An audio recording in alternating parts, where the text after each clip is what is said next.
Yoruba people are a set of people with very rich cultures and traditions. And of course, our cultures and traditions take their roots, take their stem from royalty. Now, on this week's episode of Executive Discourse, we shall be talking royalty. We shall be looking at the history and culture of the Yoruba people, how important it is that we have remained one, what has kept the people together, and of course, by extension, the rest of Nigeria. I have found myself today in the ancient city. Yes, I just learned this, don't mind me.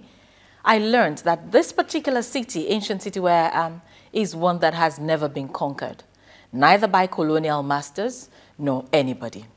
And it's on this note I welcome you to another lovely time on Executive Discuss, coming to you on the network service of the NTA. My name is Ololade Adeniji Adele, and of course I have found myself in the palace of His Imperial Majesty, Oba Abdul Rashid Adewale Akanbi, Alashe Lori Orisha, Arole Olodumare, Telu One, talking about the Oluwo of Iwo. Your Imperial Majesty, it's good to be here with you. Thank you. Welcome.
Now, in fact, even before this interview is starting, I am learning quite a lot of lessons. What has the experience been like for you, being the Oluwo of Iwo? I mean, you just taught me something, now I just learned from you that this is a kingdom that has never been conquered. So a kingdom with this rich history, how has it been like for you sitting on this throne?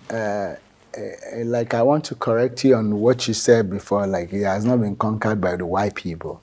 Never by anyone? No. There was a time Nigeria was under the colonial rule. So everybody in Nigeria has been under. But I'm talking about, when you're talking about wars that has happened, that predates the white man, that predates colonial era. This throne in history, the only throne that is from ancient times, that has never been exiled. My crown has never gone into exile. So what has the experience been like for you, sitting on this throne, administering your people? Yeah, it's a very daunting task and a great task, but I've been able to weather the storm. Today, I have changed the history of Iwo. How? Iwo used to be backward. Today, we are at the forefront. Today, Iwo has been in the news. Okay. Regardless of any news, every news is a good news. As long as the town is still standing and the town is still great. It's either you want to be in the light or you want to be in the darkness. There are many towns who they don't hear anything about. But my place, I have a place in the world history. Today, I have made Iwo. By the grace of God, I have made Iwo known throughout the world. I have come. And this is what kings does. If there was social media during the time of David and Solomon, you will know that they have made their kingship to be known around the world. Around the world. Today, there are many kings in the Abyssinians, in Chaldeans, the Babylonians, and everything who their history is not talked about today in the world. But the most king talks about in the world today, from ancient times, King David and King Solomon. So I want to be greater than David and Solomon. Okay, so at least you have put Iwo on the world map, either people like it or not. Either they like it or not. And apart from that, I've brought many developments. I've achieved a lot. Please take us through that. And just through my influence, and by the grace of God, I have brought the Federal College of Education here. I don't sell my people's things. I don't take nothing from them. Okay. I give. I always bring development to the town, and I always give back to the land. I'm a king that serves my people day and night, anytime. I'm a servant of the people. Of the people. Because the stool that I represent, the king himself, you cannot see the king. The king himself is God. The representative of the king. I am just the representation of the king. The true king is God. What is the attitude and character, the best character of the real king? Do you know? Please tell me. Service. He's a servant. Of the people. Servant. God doesn't take anything from us. He serves us day and night. Wow. Honestly, this conversation, I must say, is deep.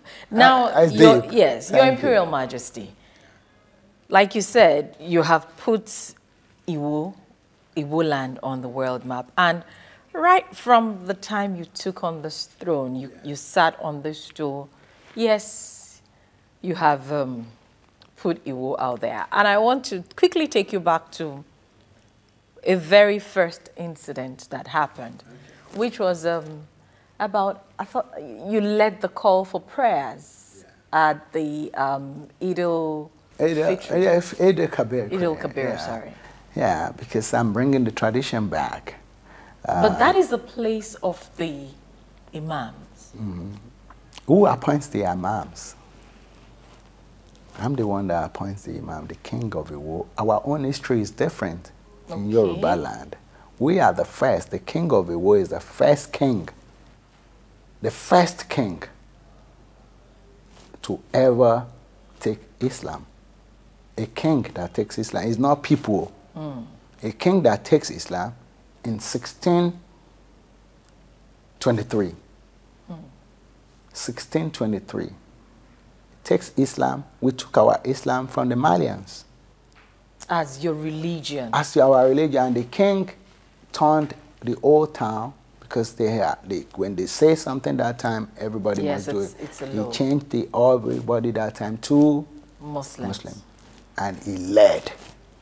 Okay. He led the people in the prayers and teaches them. Back then, the king is the one that lead all the prayers. When he is not available, he appointed the princes to go and lead. So when you're talking about Islam in Yoruba land, Islam started from Iwo, and no other person, no other king in Yoruba land can even dispute that. Many clerics from Yoruba land today will tell you that their origin of their, what's they call, of their religion, their faith, their Islamic faith. Even their education in Islam starts from Iwo. Yes. And that's why Iwo is known as the home of Ilu Afa, the home of Islamic, like we call it Gerimelami, the home of Islamic scholars. We, since that time, since 1623, that was early 17th century, we don't use crown for kingship anymore. The day you get installed, you will be turbaned. Turban. You will be the day you're installed as the king, you will be turbaned. You are not given a crown. A crown. No. This is our own tradition in Iwo. Okay. Iwo is different. It's turban that you will take. So it's just like it operates in the northern part of Nigeria. We get turban in Iwo. That's it. Let's take this conversation as it's progressing, starting from your first year. You've talked about part of your achievements being the College of Education. Yeah, many universities. I have 2 other universities that I brought down. Private universities. Private universities. Yes. Okay. Actually, it's coming back to 3 now, with another one coming. And I gave them all land for free. Wow. Yeah. Wow. Yeah. I don't sell my people's land. Yes, you keep saying that. I preserve the land for development. Yes. Looking at Iwo and this rich history that you've just taken us through, I expected that on my way here I saw the road, and I'm wondering, for a town, even though an ancient town, perhaps we should have better access routes. What's the situation? There should be better access road, but when there is corruption in the land, there's corruption. Corruption is real. Corruption is a killer. There have been corruption since we said we got this independence. People, wicked souls, bad people have taken money meant for our people's infrastructure growth. Because of that, they've killed a lot of people. People have died because of bad roads, accidents. People have died because no good health care. Innocent souls are dying. Our children are dying. Corruption has killed millions. As the paramount ruler of Iwo land, what efforts are you making to ensure that this road is fixed? I have made many efforts, but I think this government has a lot on their plate. They met a lot of things that needs to be fixed. They met a lot of issues. The problem of Nigeria didn't start from this government. The problem of Nigeria started since independence. Look at that road. It was where I installed Dele Momodu. It was the one that effected that road to be patched. When I installed Dele Momodu as the RA of Iwo land. Yes, that's when he find a way to. But we need a change of the way we think. And we need to love each other. Love is what Africans need. We Africans. Our intelligence is so high, we're very hybrids. We're hybrids in intelligence. Smart. Very smart, very intelligent, very wise. But we have this lack of love. Then we have myths and superstitions that are killing us. We will come back to all of that, Your Highness. I must ask you this question because you're talking with so much passion for not just the people of Iwo land, but for Nigeria and the black race. Now, I'm wondering, you're one of the vocal traditional rulers, that we have in Nigeria. What is the role of the traditional rulers in the administration of Nigeria? Because obviously, like it or not, the traditional rulers seem to have been relegated and their voices are not heard. So what is their role and how can we get traditional rulers to play that role properly? I have changed that. How? I've been more vocal for them to know there is a king in Nigeria. And we have a king. And kingship has to be revisited in Nigeria, that we should be part of the constitution. Okay. They should give us constitutional roles. And that's why they call it, our children, they call it the Sorosoke generation, which is speak loud. And I'm a king of this generation. I have to speak. This is not time of when kings would be quiet and sit down. A king must not be quiet. A king must talk for his people. So it's... Back in the days, kings are the one that lead the wars. Uh-huh. I don't know when they start saying kings don't talk, kings don't do this, kings don't do that, kings don't dance, kings don't... If the king don't dance, who would the people learn the culture and tradition from? If kings don't lead, if kings don't talk, then your people will not talk. I chose to speak loud. You chose to speak. So that my people can be heard. Can be heard. And so you're of the opinion that the Constitution should be reworked? Should be revisited. Kings must. If they don't, even Nigeria cannot be. Nigeria cannot stand. The politicians cannot do it. We are the ones that are closer to our people. I'm not the king of the palace only.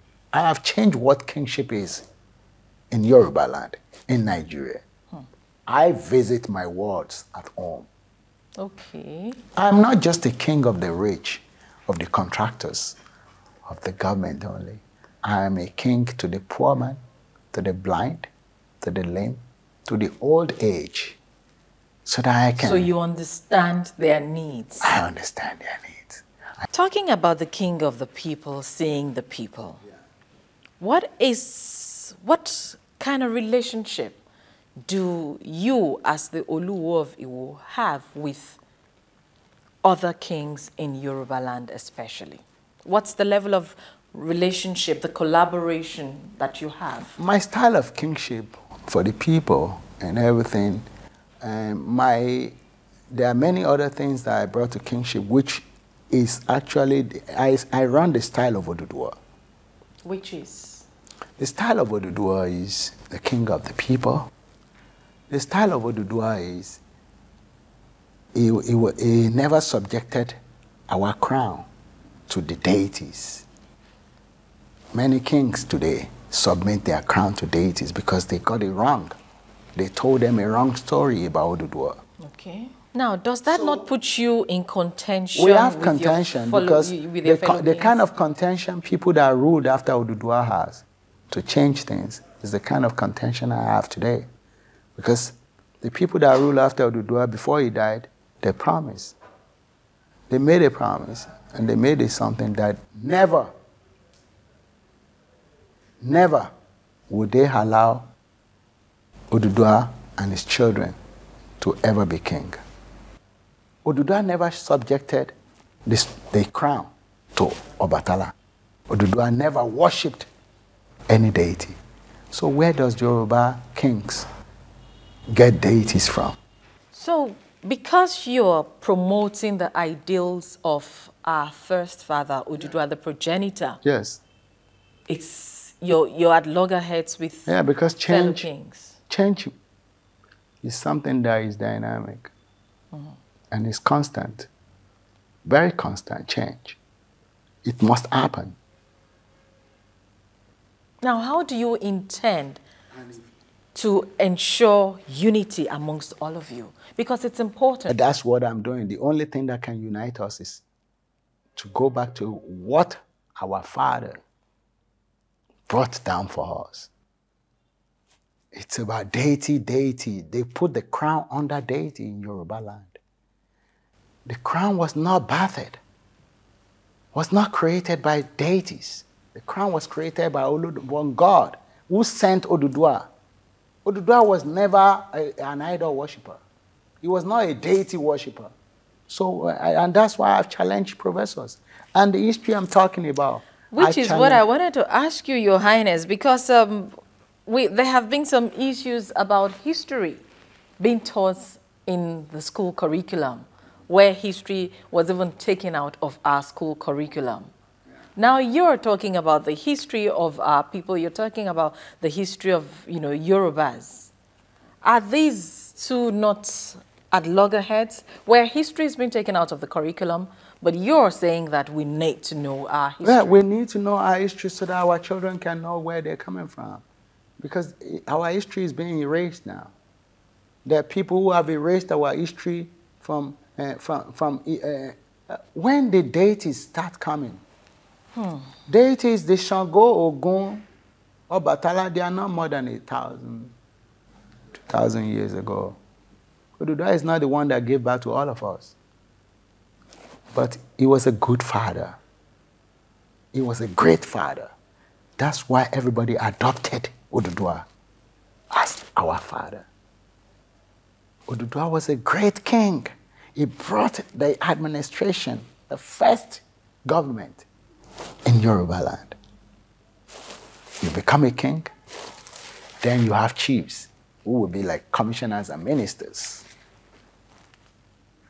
Then they go into different hands. That's our traditional governance. Our traditional governance is the best. And that is why myth and superstitions needs to be eased out of this. These are the things that limit us as people. Okay. Yeah, we're so smart and intelligent. If you go overseas now, believe me, you'll be the best journalist. If you see a Yoruba or a Nigerian go to American university, they will be the best there. Because the way the black race, the black mind, the black brain is so smart. The most intelligent out of what human has, and what of God has ever created when it comes to humanity. But what are the things against humanity? Deities. Now, Kabiyesi, talking about deities. Deities are our fathers. Yes. You don't worship your father. You celebrate your father. Okay. Yes. But are these because if deities... you don't want, if you are not asking people to worship you, I don't want my children to worship me. Definitely not. I want them to love me and celebrate me. But are these deities not a significance of the Yoruba culture? No, they are not. It's not a culture. It is not a tradition. It is a religion. Ah. Yes. Kò í ṣe àṣà, kò í ṣe ìṣe Yorùbá, ẹ̀sìn ni. And what they want to use to promote that religion is that's why they put the king under the Orisha. That's why in Yoruba, before I came, they called all kings deputy to the deities. Aláṣẹ Èkejì Orisha. When a king is deputy to the gods, deputy to the deities, then it means that as long as the deity are alive, the king doesn't have the power. Because the deputy governor doesn't have power when the governor is speaking. So it means as long they want to use the custodian of tradition and culture, me, a king. They want to use me to be under the Orisha, so I will use it to promote the religion of Orisha people. That is why kings are under, but I am not. I am not Igbakeji Orisha. I'm not second to any deity.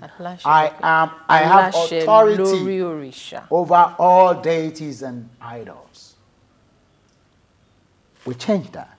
That is, yeah, we have loggerheads because of that. I have changed that. I will write Yoruba history. The Yoruba history that has been tainted. So if I understand you correctly, there is a need for us to rewrite our history. The Yoruba history. And that's why I started. And, you know, some of these actions that you have taken, like ensuring you don't have deities in your palace. No, there must not be the only enemy of a king is deity. King is God. Oba ikpe meji láàfin.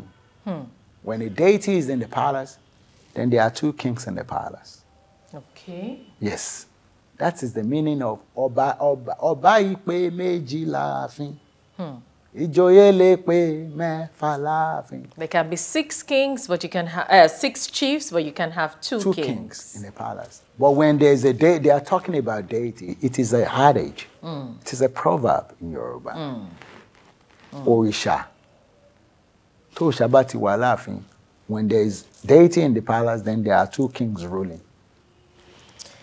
Now, along the lines of not being a deputy and all that, Your Highness, I must say that there have been some controversial statements, some controversial decisions that you have taken. Okay, can you let me know? Yes, and one of such is this is Iwo land. Yeah. But where you say your emir, your Igwe, Okay. your Eze, Yes. I'm wondering, Okay. how come about that? There is no kingdom that is independent of itself. They're all made up of migrants. Okay. Okay. Tribalism is killing.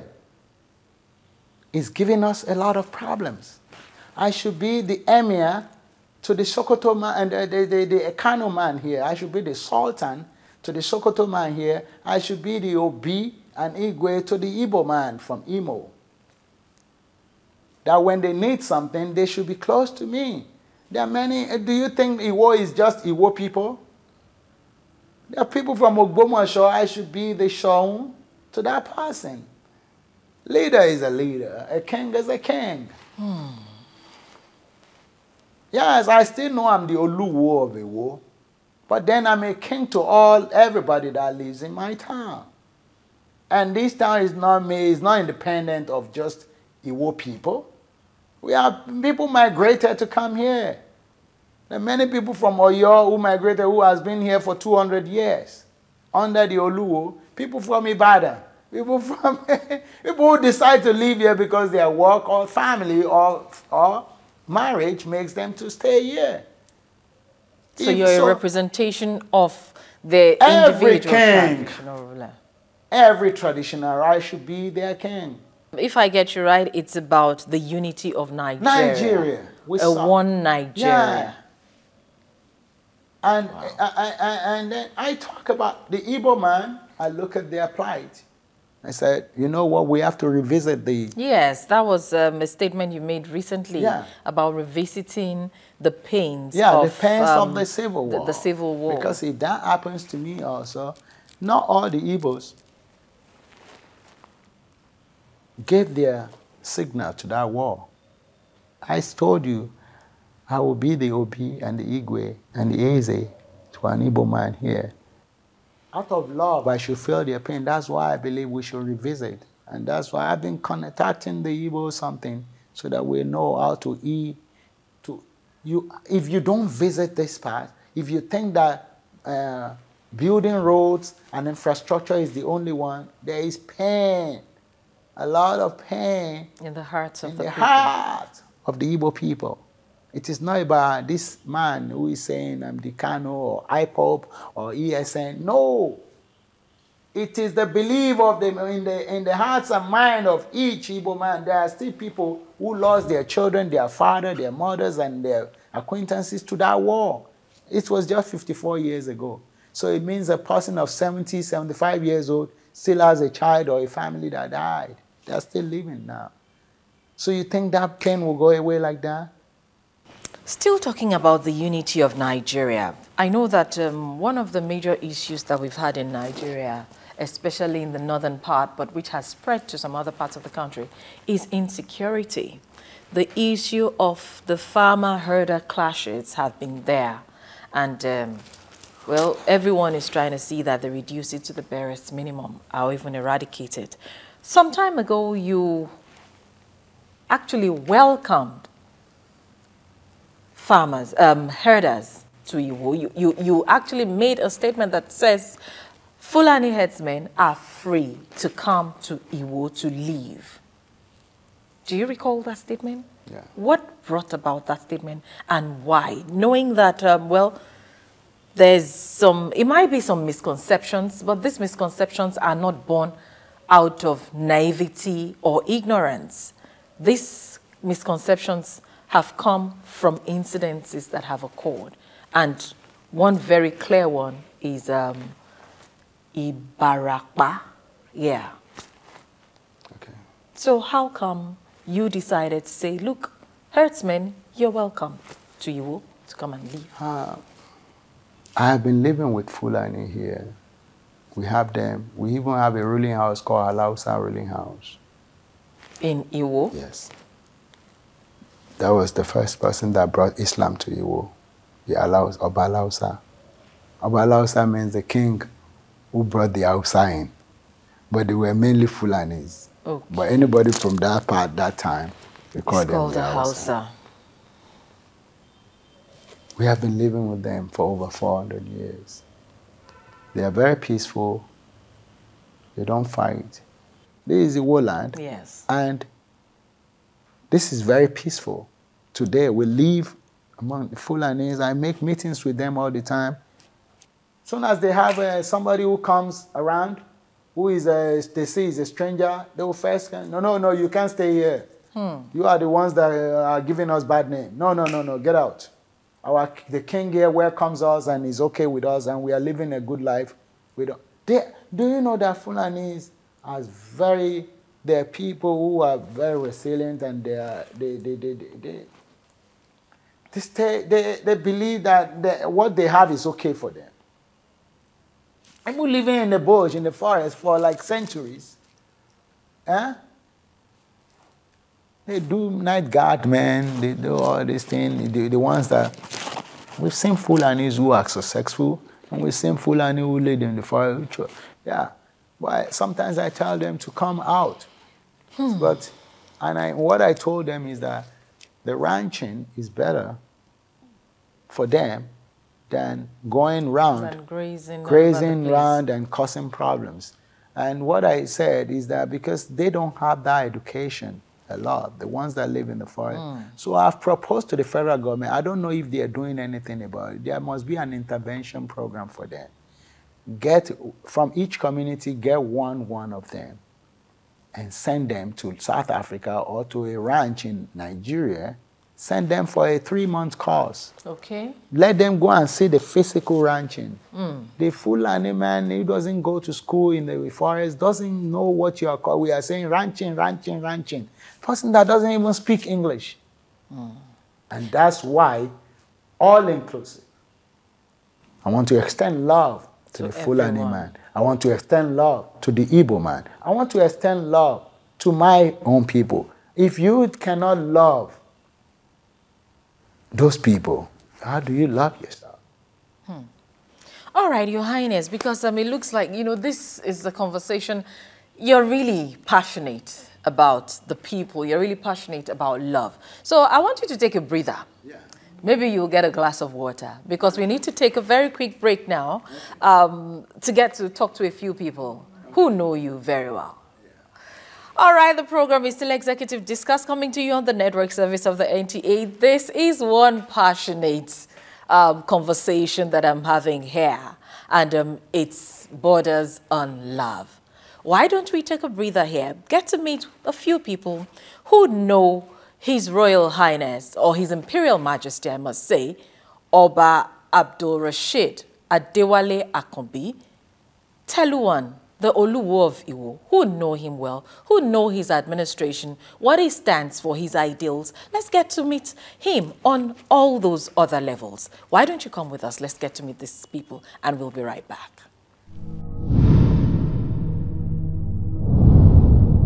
Oba Abdul Rashid Adewale Akanbi is a God sent. I used to say some things. God sent in the sense that there's nothing one can compare with a youthful person who has the love of the community in mind, as opposed to any other thing.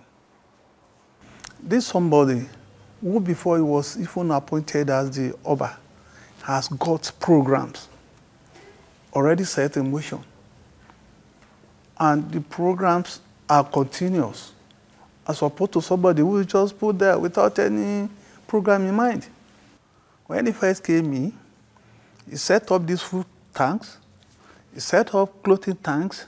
He came in with another program, where we have this medical equipment imported from Canada into Iwo, and it was donated to people.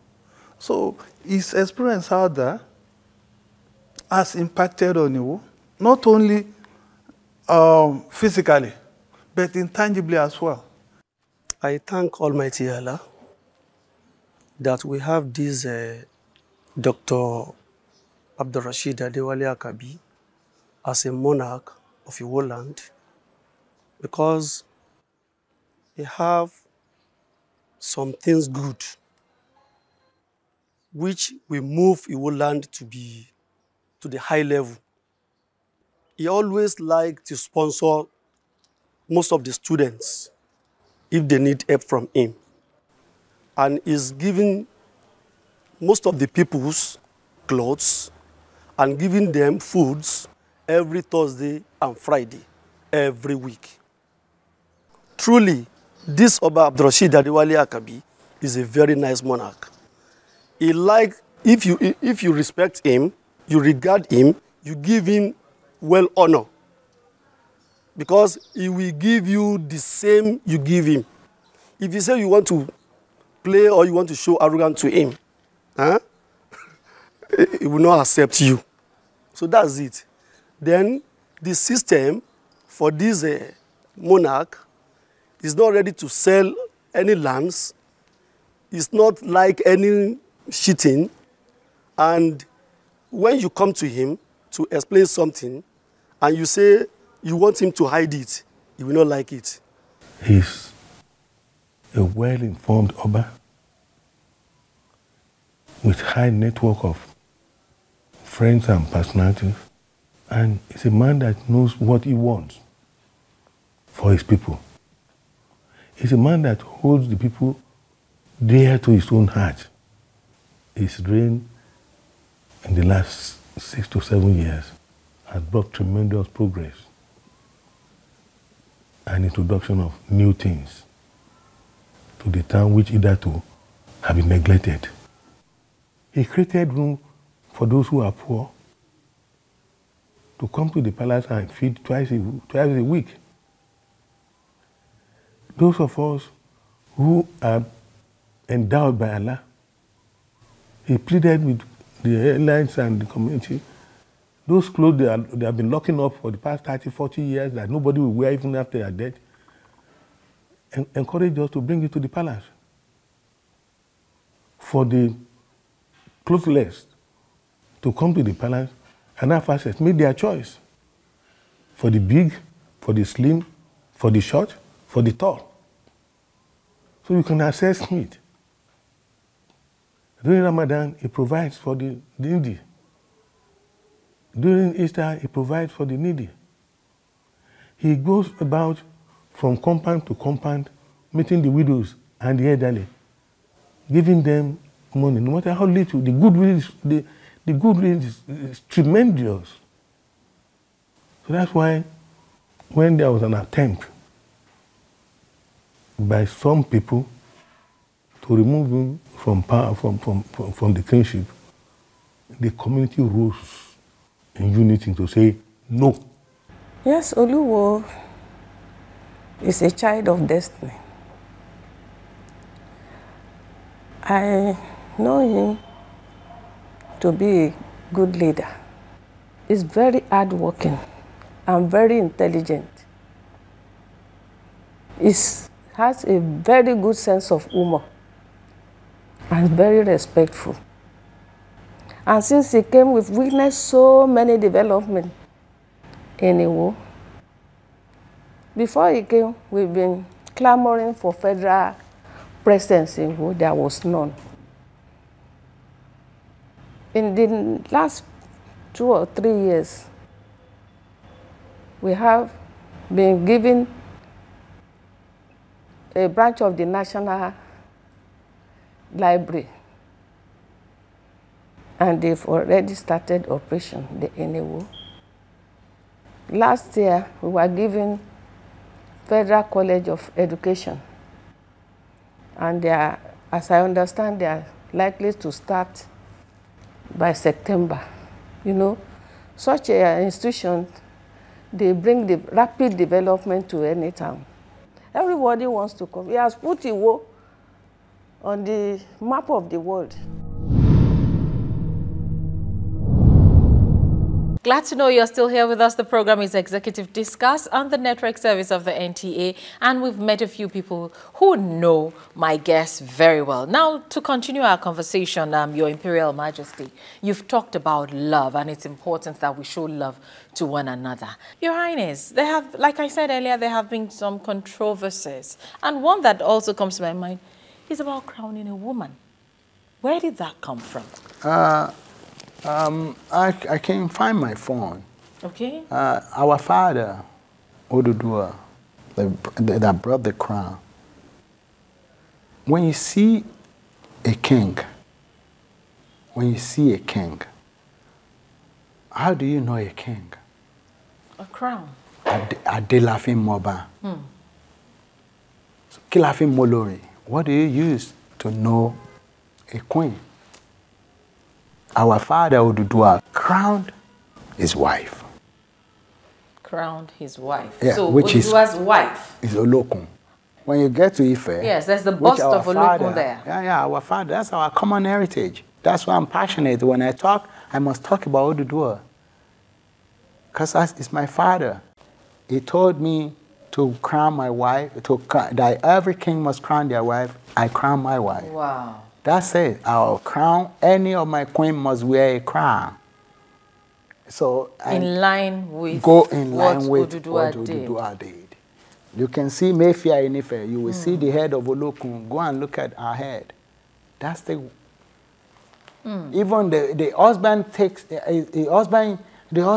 a cue from her crown because she makes the crown with beads. Okay, okay. Yeah.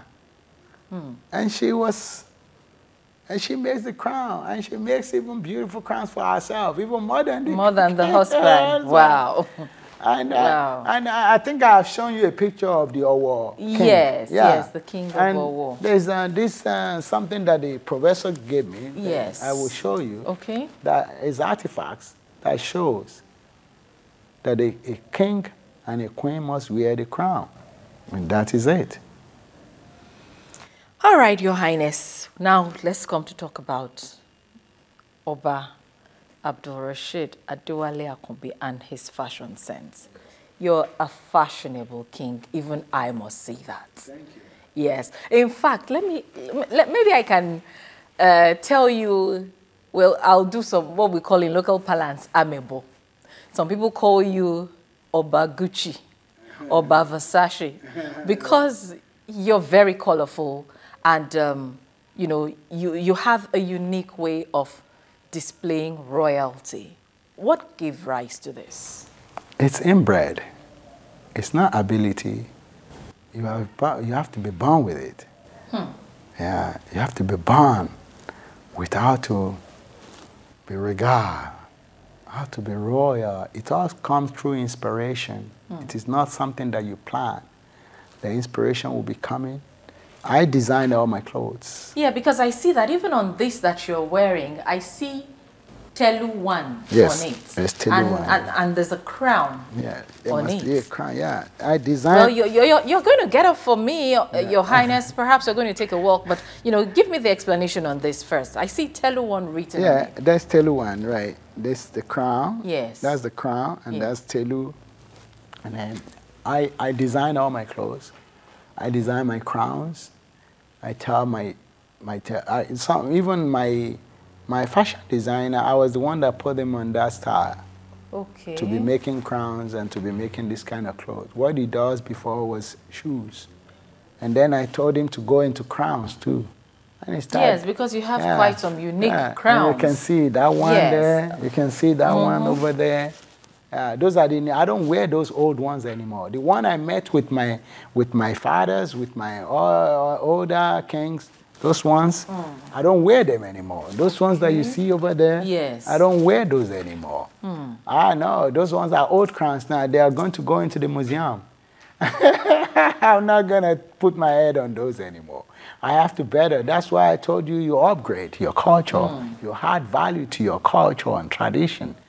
You add value to your language, to your dialects. You let it grow. Now, what determines your color, your kind of colors? Because I see you wear purple. I wear pink. Pink? Yeah, I've worn pink before. Pink? I've been in colors. Your Highness, yeah, pink? I use colors to the extreme.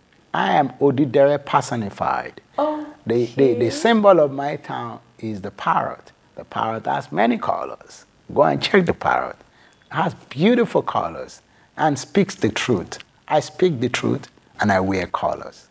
Now I must ask you, what does your normal day look like? When does your day start? What and what do you do during the day, and how does it end?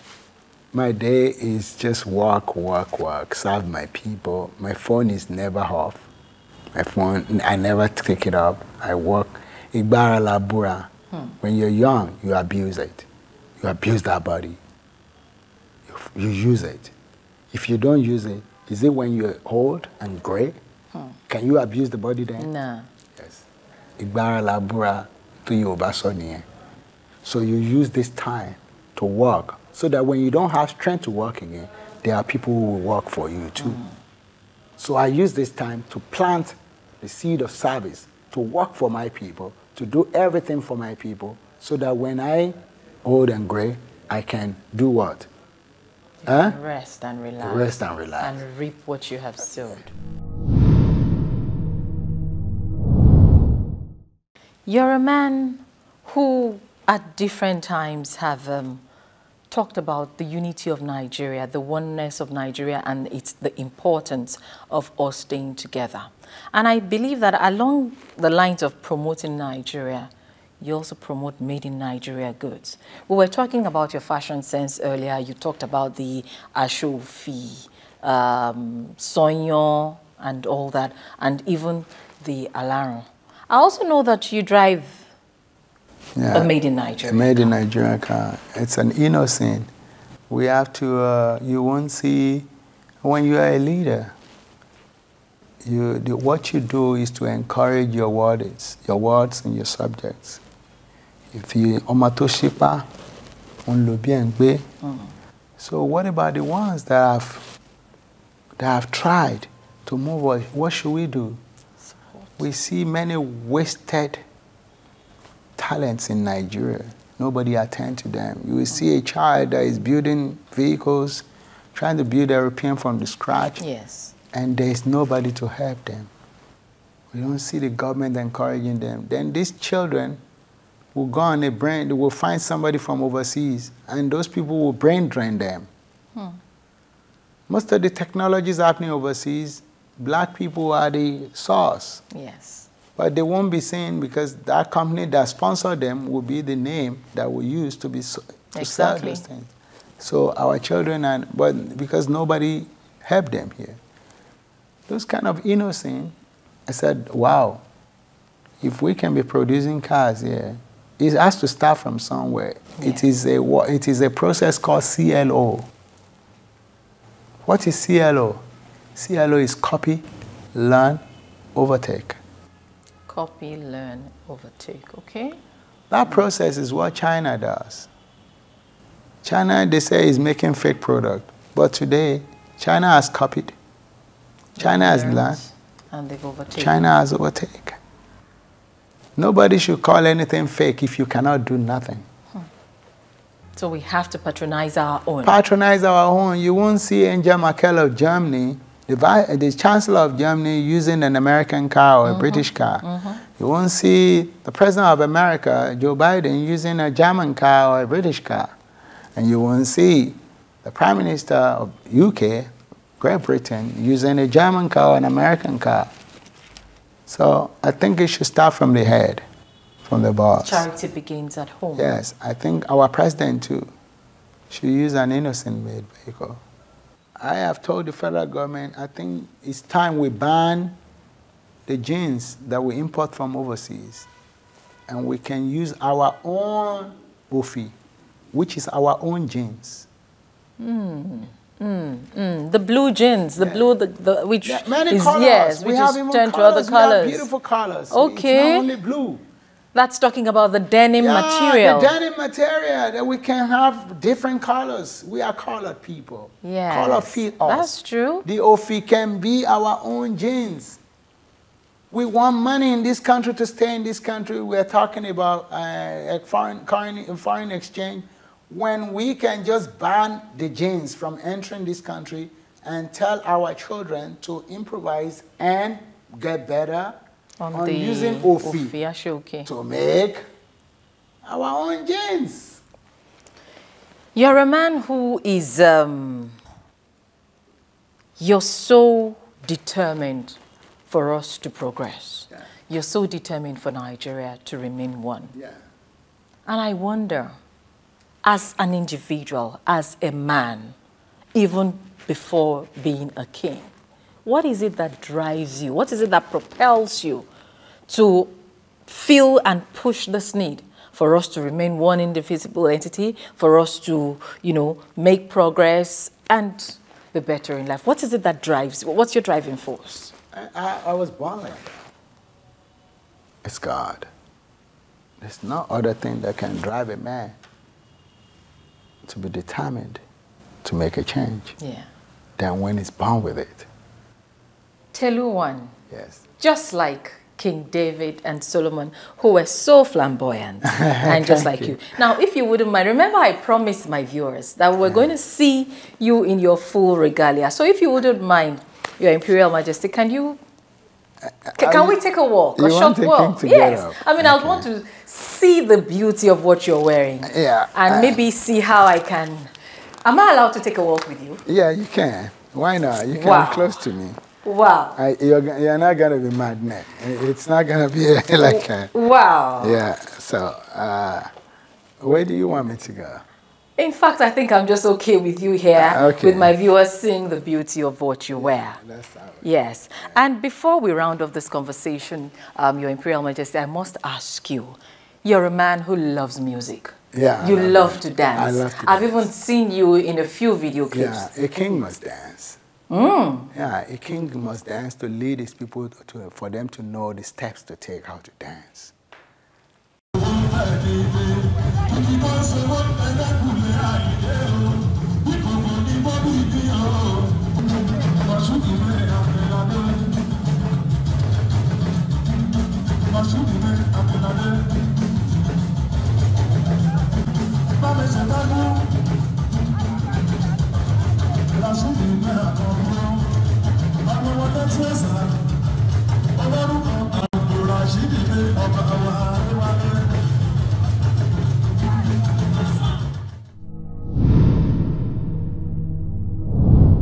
Thank you very much, Your Imperial Majesty. I've really learned so much from you today, and thank you for spending this time with us.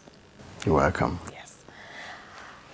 I have been speaking on Executive Discourse today with His Imperial Majesty, Oba Abdul Rashid Adewale Akanbi, Alashe Lori Orisha, the Arole Olodumare, Teluwan, the Oluwo of Iwo land, right here in Osun State, southwest Nigeria. And I have indeed learned so much from him. He is indeed a wealth of knowledge, a wealth of experience. And I'm taking some things away from here, which is the fact that the Yoruba people, the Yoruba culture and tradition is very rich, but we must improve on what has been handed down to us by our fathers. And more importantly, that Nigeria must remain one indivisible entity. That's where we draw the curtain on this week's episode of Executive Discuss. I do hope you've had a good time with us. Let's do this again, same time, same station, talking about the network service of the NTA with me, Ololade Adenijadele. Till then, bye-bye.